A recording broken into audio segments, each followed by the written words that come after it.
冷战时期，2名美国飞行员声称看到了一个发光的不明飞行物，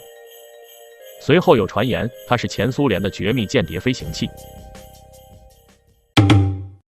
事情发生在1948年的7月的一个月夜，能见度很好。一架双引擎的东方航空公司飞机正在阿拉巴马州上空5000英尺飞行，机上有20名乘客。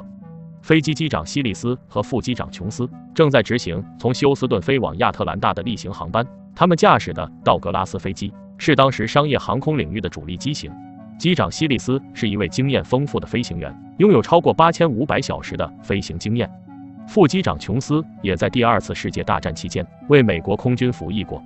原定的航班行程是7月23日星期五，他们的飞机在晚上8点40分起飞，从休斯敦飞往亚特兰大，预计航班总共7小时，其中包括在新奥尔良中途停留。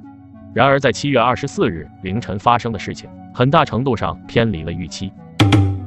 在第2天凌晨2点45分的黑夜里，机上的乘客正在熟睡，飞机在蒙哥马利市西南约20英里处的上空，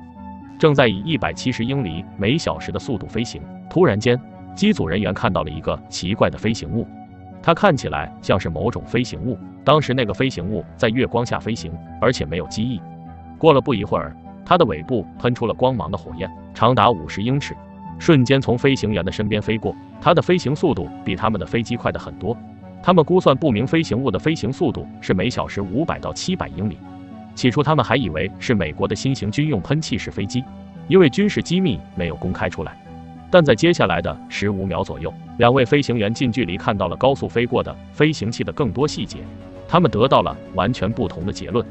之后他们发现不明飞行物几乎与他们的飞机保持相对静止，当飞机转向左侧，不明飞行物也转向它的左侧，并且它有2排窗户，上下2排窗户都是方形的，非常的大，2层里面发出白色的光芒，但里面没有看到生命体的存在。从尾部发射出的是红色火焰，机身散发出蓝色的光芒，而爆发出的巨大火光相当明亮，以至于让他们失明了几秒钟。从外观来看，不明飞行物是雪茄形状的，但没有机翼，长约100英尺，机身是他们飞机的3倍大。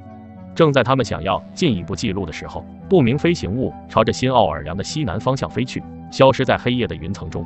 2名飞行员目睹的这一切让他们感到十分震惊，他们呆呆地坐着，大概过了5分钟才恢复了冷静。然后机长决定询问飞机上的20名乘客，问问他们是否有人看到任何事情。因为事情发生之后已经接近凌晨3点，只有1名乘客有所发现，他叫麦凯维，他是美国教育出版社的助理总编辑，也是一名美国空军老兵。麦凯维说，他在飞机的右侧迷迷糊糊中突然看到窗外发出从未见过的诡异光线，并不像是闪电，但是他表示并没有看到任何物体。随即这2名飞行员将他们所看到的一切紧急汇报给美国军方。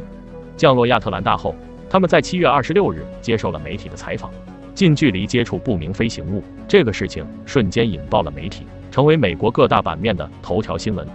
美国军方密切关注这起事件，并展开了调查。最终美国空军官方得出的结论让人惊讶，说事情发生的一切都是飞行员的错觉。然而机组人员并不买账，他们在1968年再次接受采访的时候，他们仍然坚持他们看到的是未知的飞行物。